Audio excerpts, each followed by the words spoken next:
Hi, and welcome to Radio Out There.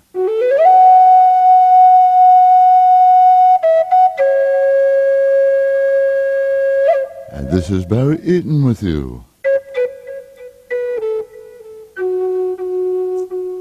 Would you like to make some wonderful changes in your life? Well, maybe you need to change your aura. Sounds funny? Well, we'll find out more about that with my guest this week, Dimitri Moraitis.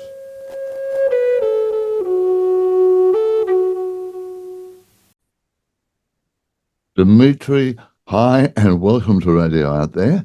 And, well, it's fantastic to have you on the program. Your book, Change Your Aura, Change Your Life, is fantastic. Tell me a bit about yourself and the book. Yeah, well, thank you for having me on. It's really a delight. The book is the outgrowth of many years of work.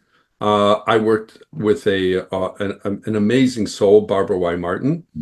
She recently did pass on at almost made it to 95, and one of the true pioneers in metaphysics. She was So 95, was she? Oh, yeah, she almost made it within weeks of her birthday. Yeah. So, she's and wonderful. when she first got on the scene talking about things like auras, no one ever even heard of anything like that. Mm, This is before meditation, for curling photography, before all of this.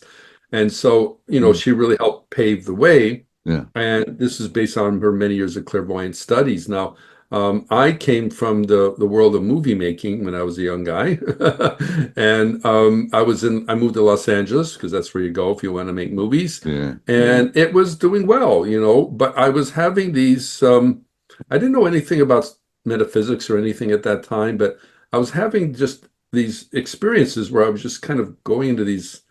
I know it might sound funny, but these other states of consciousness, and they were very elevating. Nothing was woo-woo or crazy or losing my mind or anything like that.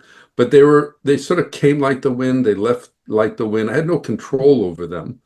But they were offering these unusual insights into things. And then it got so strong, it became this real, I call it my Saul on the road to Damascus moment. It was Mm, kind of a spiritual awakening. Then when I realized it was metaphysics, I couldn't get enough of it. And about a year later, I met Barbara at a dinner party, and she led the first meditation I was ever part of. And then afterwards, I did start kind of pouring my heart out to her because I had all these questions. And she was giving language to the things I was experiencing. And then I realized she was speaking of her own experiences. So by the end of the night, I knew, okay, this is the one I've got to study with. And we jumped into the kind of the deep end of the swimming pool right away. But I also began to realize, wow, this is more than just a personal journey. I think this is meant to be my career. And so I was still trying to juggle the two for a while, but I like to say movie making is a jealous mistress. It wants all of you, you know. yeah. And I really realized my passion now. I love movies. I love storytelling. I love, there's so much about it I love still to this day. But I realized metaphysics was my journey. So we started to take all the things she had written, and then what I didn't realize at first, but she was training me to be a teacher. Then we started our nonprofit, Spiritual Arts Institute, and we've been doing classes, online classes, long before the Zoom era. But also we have a center in the San Diego area. Mm, And the whole motto of our organization is helping souls grow. And the aura is fundamental to that mm, because, the aura, we all have this energy field, whether you see it or not. It's a spiritual energy field, not a physical one. And it's where we generate the spiritual power to do anything in our life. We think, okay, I go to school to learn a career or learn a skill or a trade or, and yes, you are into learning intellectual things, but you're also building up spiritual power to be successful in those things. And as you employ that power, you start changing your life. So we teach how to use that spiritual energy, how to develop your aura, because your aura is changing, so that the divine law says if it's in your aura, it'll show up in your life.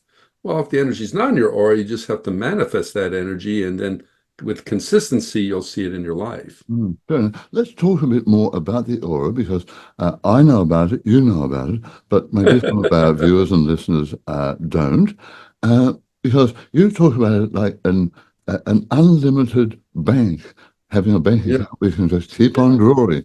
And as as we are So pure energy in a human body, it makes sense that we would have an energy field, to my opinion. So let's talk a bit more about that and the yeah, color, yeah, how it all yeah. works.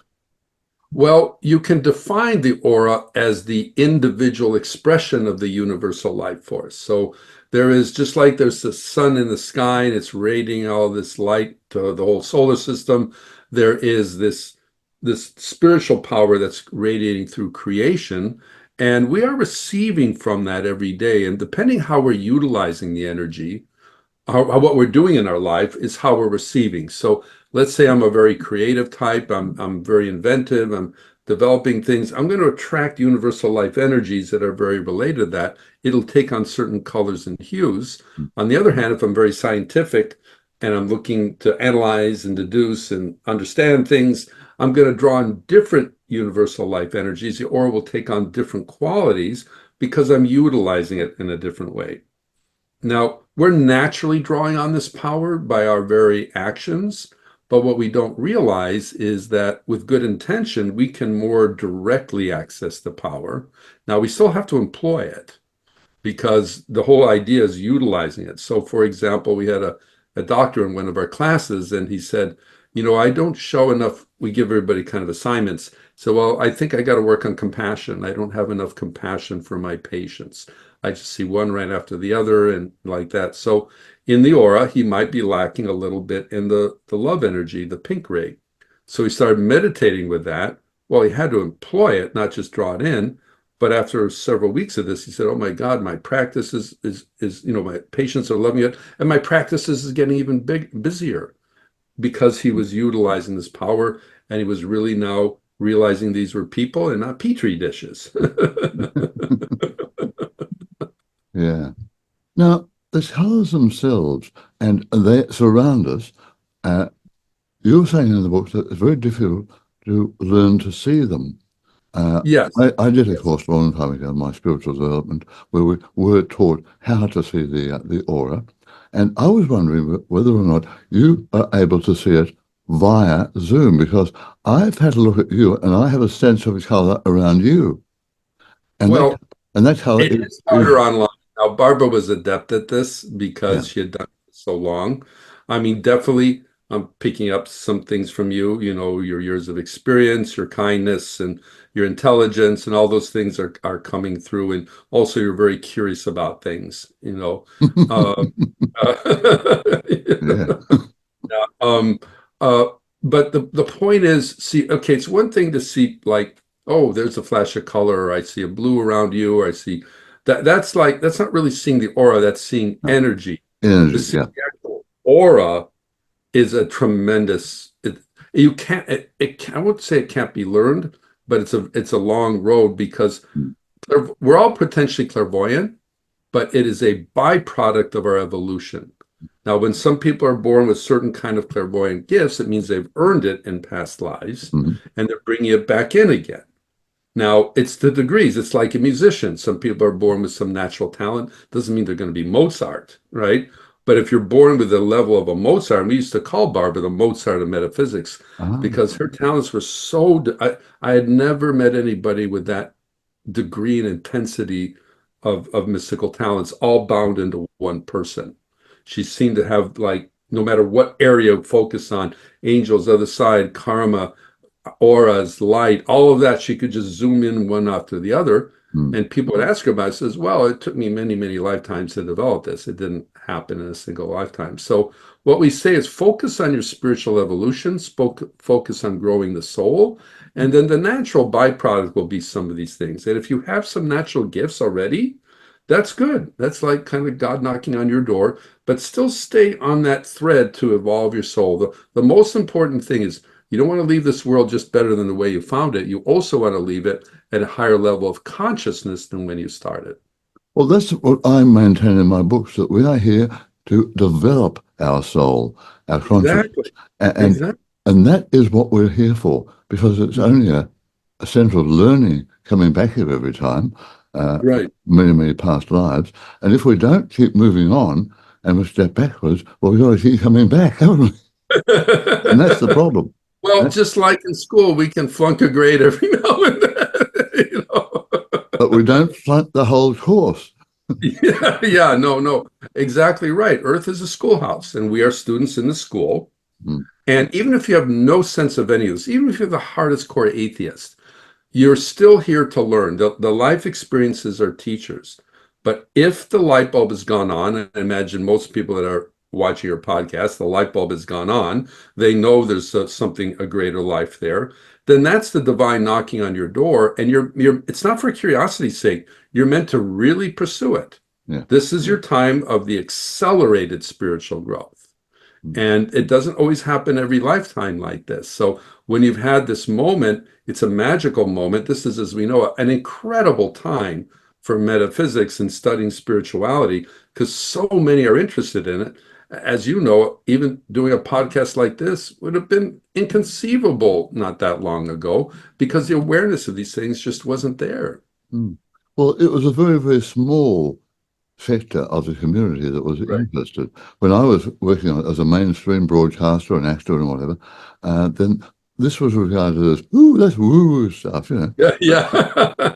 But then, like you, I was about halfway through life, I found that I was being pushed through a radio Oh, program to start off with. I then studied astrology and whatever, because that was my path, and I was gently but firmly pushed in that direction. And I think, as you said before, it's happening to more and more people now. Now, they may not want to do that as part of their career, but they want to do it as part of their right. No, personal it doesn't have to be a development. career for sure. It doesn't have to be a career at all. You can be an enlightened accountant or you can be an enlightened teacher. Those are two different things. But you're right. There's more that are getting the prompting now because it's part of the age. There's our individual evolution, but in a sense, school is evolving. The whole humanity is in an upward arc right now.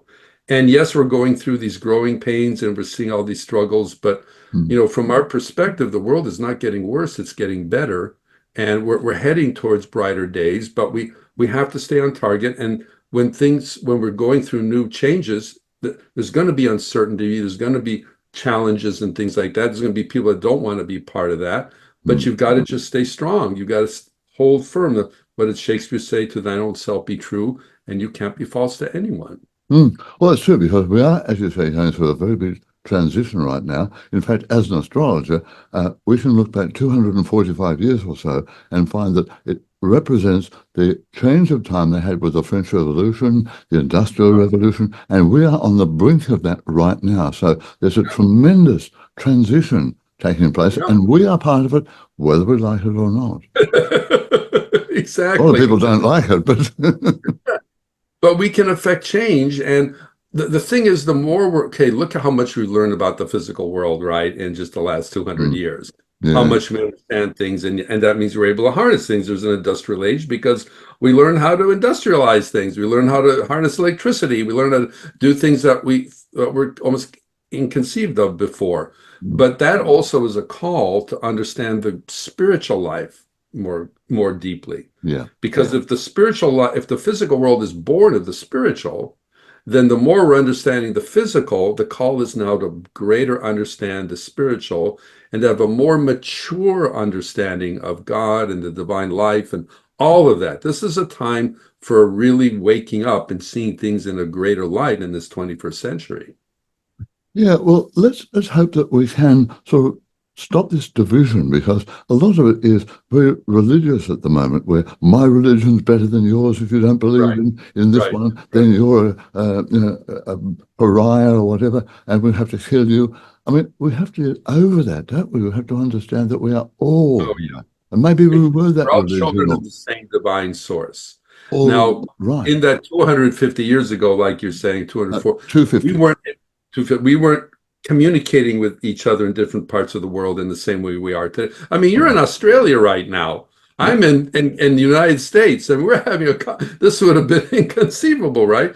But the fact that we can communicate Yeah. like this means, oh, I'm seeing things more through your eyes. You're seeing a little bit more through my eyes. So instead of seeing how we're different all the time, we're starting to see more how we're more alike. There was Yeah. a great Hindu sage, Swami Paramananda. I know they confuse him Right. with Paramahansa. He first came to Boston at the beginning of the 20th century. This enlightened soul with all this wisdom from the East, And Boston at that time was considered a cutting edge town. And he had to convince them he wasn't a barbarian because people hadn't seen Indians very much, right? So that is changing, but there's still a lot of resistance. There's still a lot of, like you're saying, division right now. But the march is forward. It's like the ship has sailed, Yeah, and we're already moving in that direction. Yeah. yeah, that's very true. Now, Dimitri, let's go back to auras because your wonderful book, celebrating a wonderful anniversary too, Change Your Aura, Change Your Life. And let's talk more about the auras and whatever. And I I can't help sensing when I look at you, and we talk about the position of the aura and what colors affect what part and what actually happens with various aspects of our life, our emotions, our mental, our whatever. Because I keep on seeing green around the top part of your head and throat area. So now, Okay. Well, what? that shows a balance. When you have emerald green in the aura, it's a kind of a balanced individual. Mm, So we need balance in our life, right? Because it's easy for things to tip us over, and it sets the divine rhythm. So once you're in that balance, then as things are moving, it's kind of like a dance, right? You have to dance in a certain rhythm if you're not going to step on your partner's toes or anything like that. right, So it's the same way. So it's interesting you're sensing that. Yeah. right. And there's also, of course, a relationship with the chakras. Oh, absolutely. If the aura is the first place you make changes in your life, the chakras are the first place you make changes in your aura. So we work a lot with the chakras, and we work especially with four. Of course, there are the famous seven of them, Mm, but we work with four, the mental one. There's a chakra in the middle of our head, which is literally the nucleus of our conscious thinking self. There's another one here, the throat center, the power of the words. It's not just chatter going out, there's a tone going out. And then in the heart center, we call it the hermetic. That's the world affairs. That's everything going on in our life right now is making energetic connection from this heart center, whether it's things we're experiencing or things that we're initiating, energy going out or coming in. It's a huge area. And then there's a fascinating chakra by our navel. That's the feeling nature. That's the emotional center. So in the aura, the thinking's up here, but the feeling's down here. And when you get the two working together, you're going to produce those positive results. And then there's one more. Because the meditation we use is called the higher self meditation. There's a chakra point about 2 feet above your head, above the crown. That's the higher self point.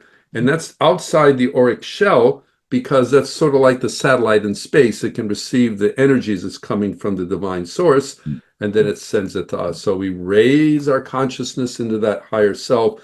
We ask the light to come to the centers and then distribute through the whole auric field. And then we use that energy in our life. okay. Now, the chakras, as most people will know, have their own dedicated color. How does that work out then if you're looking at the chakras and you're working with your auras? How does the balance of color or the non-balance of color work out between the two? Well, okay, so you're right, they're foundational. So let's take the heart chakra. Okay. So the chakras, they kind of look like spheres of light. The outer part is golden, but let's say in the case of the heart one, there's an emerald nucleus. Mhm. So that does mean balance. But it's because of all the things we're doing in our life. Now, exactly as you're saying, let's say I'm bringing in the love energy into my hermetic. I want more love in my heart.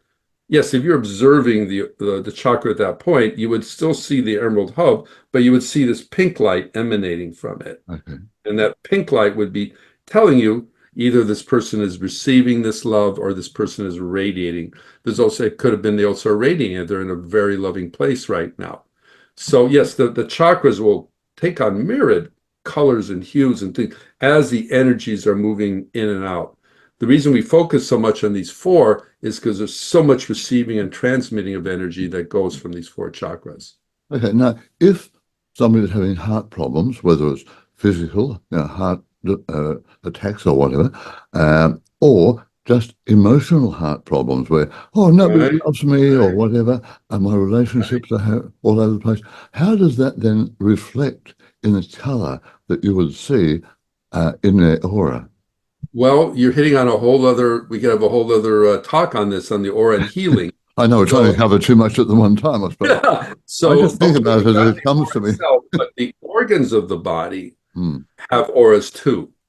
Yeah. So, for example, the aura around a healthy heart is usually kind of like a blue, a deep blue light. Sometimes it goes to a pink energy. And you see that around the heart, you know, okay, that heart is healthy. But if there is a problem in the heart, the color of illness in the aura means it can go to a gray. It's kind of a dull gray energy, meaning that that energy, the spiritual energy feeding the heart is somehow compromised. There's something going on there. And actually, sometimes, you know, the color will change before there's any distress. It's like the first sign, hey, there's trouble going on here. Now we do a whole healing practice where we direct light. Let's say if I'm having a heart issue, I can ask the healing light to go directly into the physical heart itself to pump up more energy. And of course, I'm still going to go to a doctor and have it checked out, Hmm. but I'm also going to employ that spiritual power. And you hit such an important point. Something like the body, yes, sometimes it's just a physiological thing going on, has nothing to do with you. But if you've got a broken heart, if you've been severely disappointed by something, you better believe that can affect you physically. Yeah. So you do want to see, am I holding any sadness? Am I holding any anger? Am I holding any resentment in me right now? Because that can definitely have an effect on the physical body. So there are many different kinds of healing, as you said. There's a spiritual healing and also Right. that physical. And if they are combined, then that can have a very, very big impact. Well, that I think integrative health hopefully is the future, right? Mhm. Where you can go to one place, you can get a spiritual healing, a medical treatment, and a holistic healing, right? There's that in between where you're using other therapies. I've seen miraculous things done with holistic treatment, you know, that really the medical didn't couldn't address in the same way. Mm. And then there's things the spiritual can help with. So no reason to isolate into one category. Just Yeah, do all of it. Yeah. yeah. Fair enough.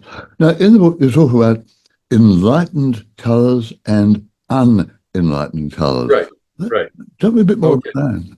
Yeah. So, as we said right at the beginning, the aura is the individual expression of the universal life force. So, when we tap that spiritual bank account, which has an infinite reserve, when the light force comes down, it's enlightened. It's coming from the divine source.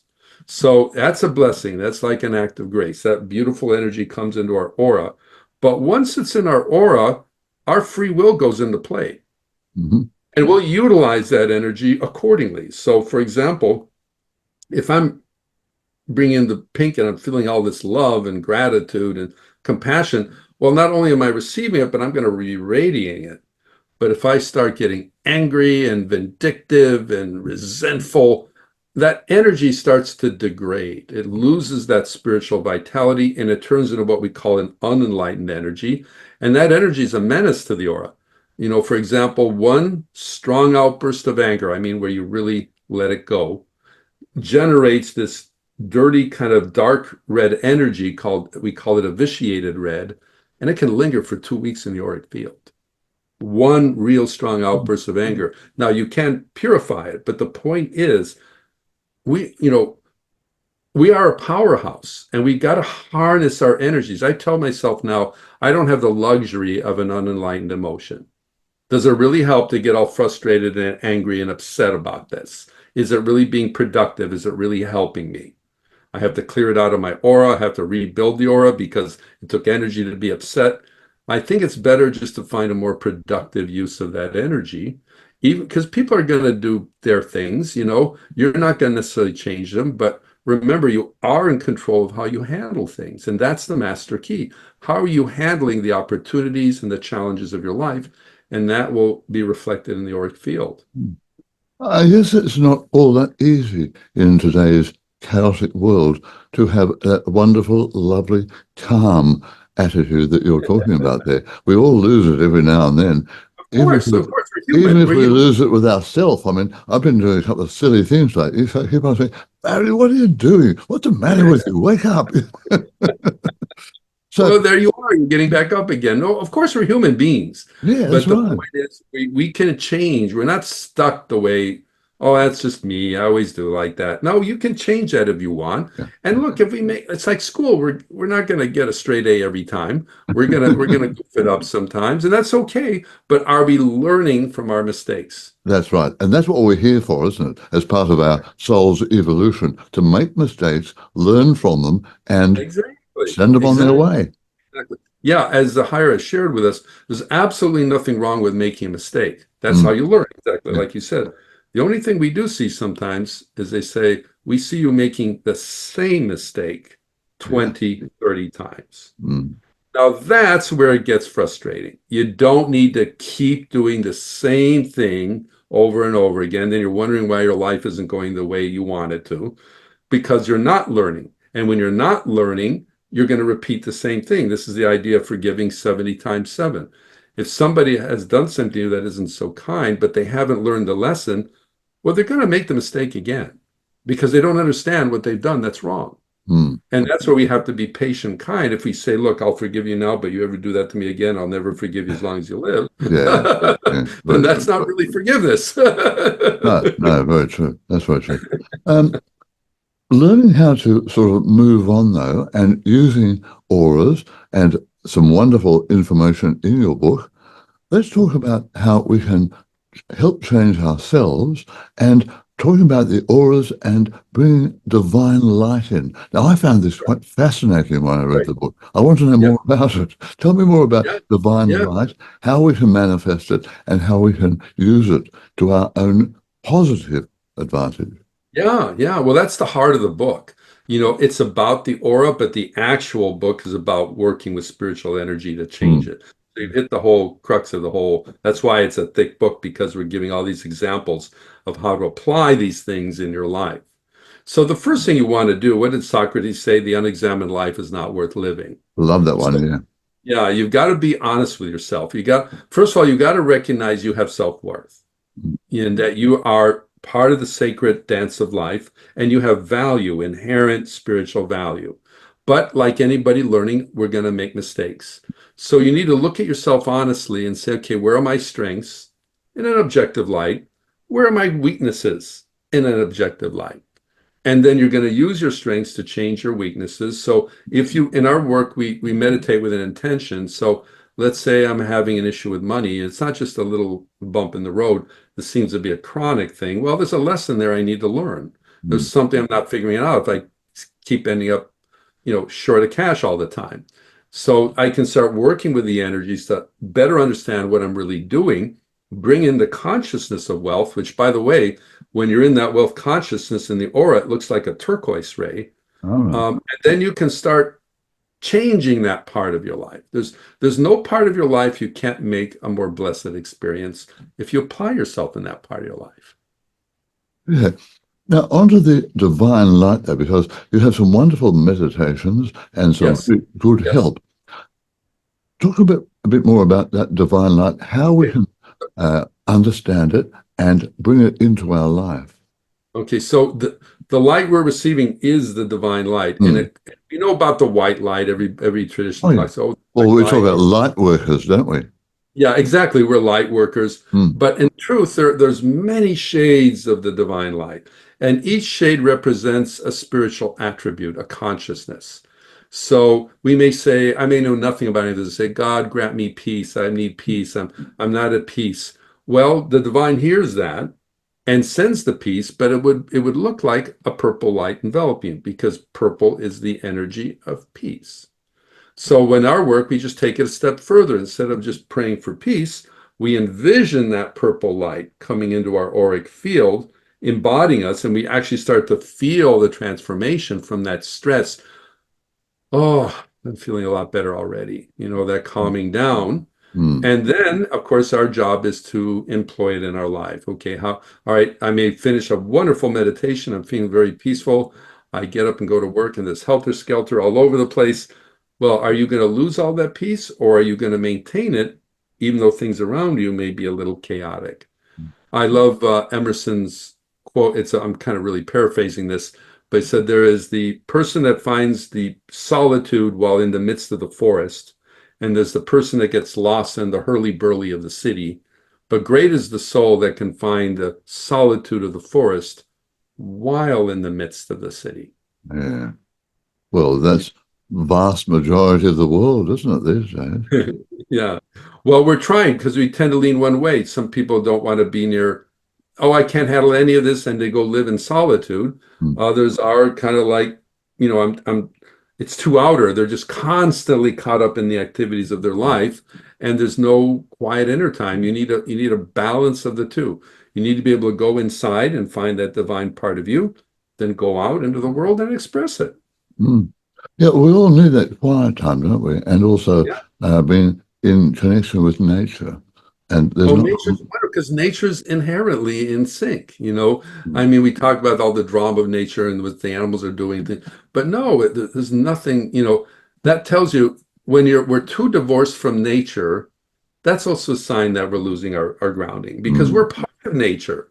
We keep thinking like it's nature and us. We're part of nature, Yeah, right? We're yeah. a product of nature. So we have to be associated with it. Yeah, absolutely. Nature is key to keeping our spiritual balance. Mm. And not only are we part of nature, but nature, whether it's a bird, an animal, a tree, or whatever, all has their own aura. They all have Right. their own aura. Exactly, exactly. They're all part of the divine fabric of life. Mm. Now, an animal doesn't have nearly as an expansive aura as a human. So, okay, a scientist may say, well, biologically, we're very similar to the animals. Our DNA is only 2%, 3% difference. Well, biologically, there may be some truth there. But if you look at the aura of an animal or of a human, they're not remotely the same. So No. spiritually, we say we're in different kingdoms. We're in different energy flows and energy. There's a human kingdom, there's the animal kingdom. Yeah, and also even rocks have Yeah, yeah, auras. yeah. Because there's mineral spirits in rocks. Plants definitely have an aura. Where Mm. they did that study where they would put plants in rooms and play Mozart all day long, and then they put other plants where there was just discordant sounds. And the plants didn't do so well in the discordant sounds. They did much better with Mozart. But yeah, there's fair enough. And if you don't like Mozart, try a bit of Beethoven. Yeah, there you go. I love both of them. Yeah. Me too. Oh, Yeah. we can go on with that. I have so many favorite composers. Oh, Have are have you you a ever? pianist by any chance? Are you? No, no, no. Oh, No, yeah. I very, very, very early in my career, I was a concert manager before I Oh, then studied acting and then went into broadcasting. So, but we all have wow. That that was love definitely of an music. interesting life. Yeah. Yeah, Yeah. yeah. No, I play a lot of music on radio. Okay. Anyway, have you ever heard of somebody called Harry Oldfield? No, Okay, no. now Harry's passed on now, but he was a wonderful man, and he developed a camera where he was able to show by showing a crystal that there were little energy beings inside the crystal. Hmm, And never heard. what's the name of the book? The Ultimate Universe or the something universe? I can't think of it off the top of my head. But if you have a look online for Harry Oldfield, and he showed me, and he couldn't set it up. There was no way he was able to show that there was a little being inside a crystal, and as soon as we focused the camera on it, the being went boop and popped behind where we couldn't see it again. So it showed where perhaps the energy is in a crystal, a rock, a tree, or whatever. So perhaps there are life forms inside many other things besides human Well, beings. the Kabbalah teaches the stone becomes the plant the animal, the man the God. Yeah, We're all kind of connected. You're reminding me of the Kirlian photography, not these recent Aura cameras, but no, Kirlian certainly. photography 50s and 60s, right? So they'd take like a leaf, a freshly cut leaf, they'd put it on a photographic plate, they'd Mm, run a gentle current through it, and you would see kind of an aura around it. But here was the magic. One time they decide, okay, I take a freshly cut leaf and I'm going to cut it in half. And mm. they would put the half leaf on the plate, run the current through it, and in the right circumstances, the current would go through the entire outline of the leaf, even if the Wow. part that was cut in half. Yeah, that's So fantastic. that was telling you, and this is one of the things, is that while they cut the physical leaf, the etheric counterpart was still there, and the electrical current picked that up. Yeah, fair enough. Now, you talked about curly and photography. I remember many, many years ago when I was doing some of my early psychic readings at the Mind Body Spirit Festival, there were Curlian photographers there. And I had my image done there, and that was my introduction. And this was 25, 27 years ago to my aura through Curlian photography. So that was perhaps the forerunner of what's happening now. Well, I'm not quite sure what you had, but the what they call the aura cameras they do Yeah, now is aura cameras, yeah. But not they aura. called this one Curlian photography for Yeah, some but reason. you couldn't do curling photography and take a picture because in curling photography, they're putting images on plates, on photographic plates. So Ah, okay. what they've done now, really those cameras are what they call they're really spectrometers, you Mm, know, and they programmed it to look like an aura, but they're really reading kind of biological feedback and things like that. I wish there was a way to, I mean, look, science, we're splitting atoms now, right? We're looking at some, if there's something as magical as a magnetic aura that was visible somehow with modern electronics, we would have discovered that a long time ago. yeah, But we're getting there, we're the yeah, awareness is building and people know something's really going on. That's the exciting part. I see there's a maturity. Look, years ago, the idea of meditation was very fringe, right? Now there's meditation apps on your phone, for God's sakes, right? mm, So we're getting much more mainstream and understanding this is a viable part of life.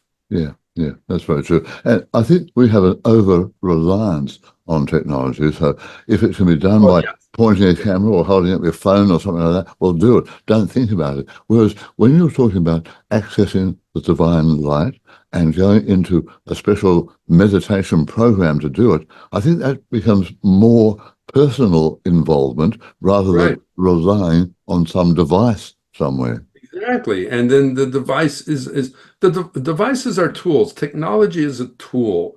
We Mm, should never let it replace our own thinking, our own, this is what makes us who we are. And we're using tools, not tools using us. And like you're saying, the tapping into the divine, they're talking now, oh, artificial intelligence, it'll be sentient. You cannot have consciousness without life. And machines are never going to be alive. They're machines. They're exactly what they are. We'll get more proficient at them. They'll definitely help society, as they've already helped technologies help society, but it's serving us. But we've got to get more in tune with us. When we start thinking all we are is atoms bouncing around the universe and there's nothing else going on, we're missing the whole picture of what's really happening. We are not our body. We are a soul inhabiting a body. mm. And the meditative state is your time to get in tune with that immortal part of you, which is what you really are. Precisely. And if we rely on some kind of device, no matter what it is, we are losing that direct contact with Right, the right. divine. And that's Exactly. what we're here Exactly. for, to It's work beautifully with the put. divine. Yeah. Yeah, very well put. That's Mm. the whole point. Keep things in perspective and then we'll be fine with it. But right now we're going a little nuts with technology, but it's like we're still experimenting. I do think it will level off at some point, and then we're going to start to realize, what's really important in our life. I mean, why this if we're in such a physically progressive age, why is there so much anxiety? Because we're losing track of our inner self. Mm. And sometimes the ancients, it was a much simpler life back then. But in many ways, they were more in touch with who they were. I mean, look at the animals. They're very in touch with themselves, right? Because they live right there with nature. They live right in rhythm with things. We can still learn a lot from the animals. And they live moment to moment. Yeah, yeah. They know how to. They're wonderful. I love animals. So do I. So do I just thought of something. About 12 years ago now, yeah, about that, I published my second book called No Goodbyes, and my partner who'd passed over sent a wonderful message through from Spirit, from a whole group of them, saying that warning about the overdevelopment and over-reliance on technology. It will happen, and we have to be very careful because it will be very dangerous. Now, that was 12 or 13 years ago. I put it in Oh, the wow. book. Now it's all happening. So what we've Now been it's talking prophetic. about, Now it's prophetic. Yeah. very prophetic, a little warning from the other side. So I think we have to understand, keep it in balance. Exactly.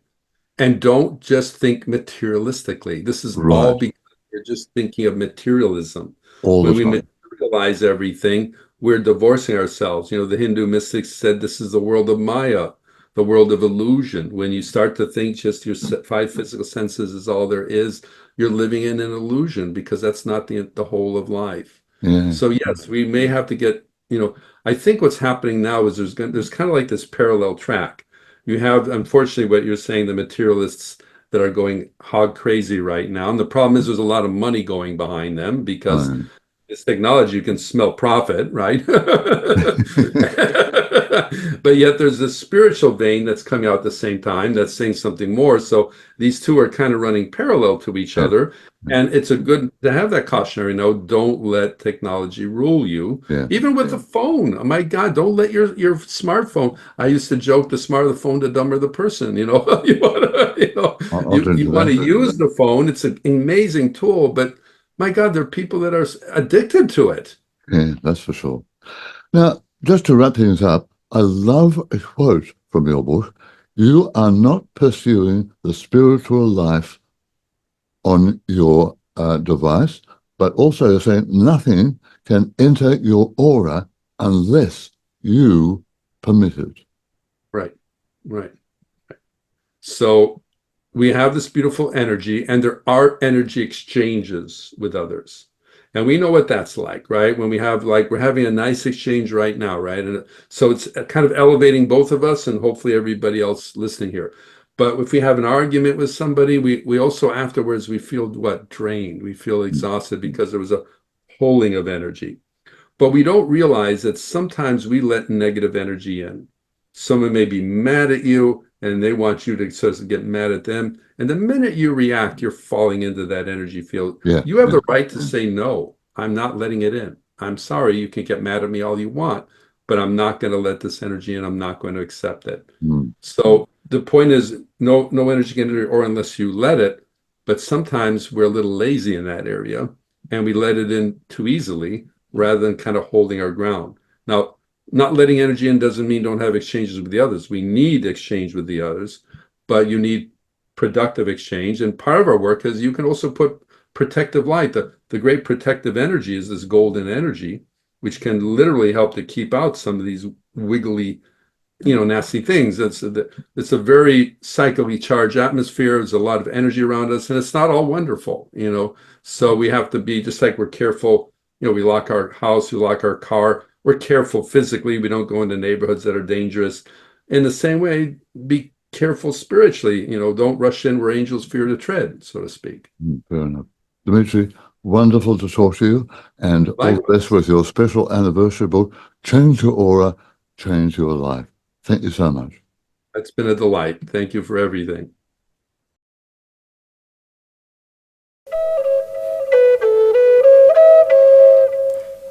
And you can find out more about Dimitri Moraitis and his work at spiritualarts.org. And that's it for this week. Thanks for your company.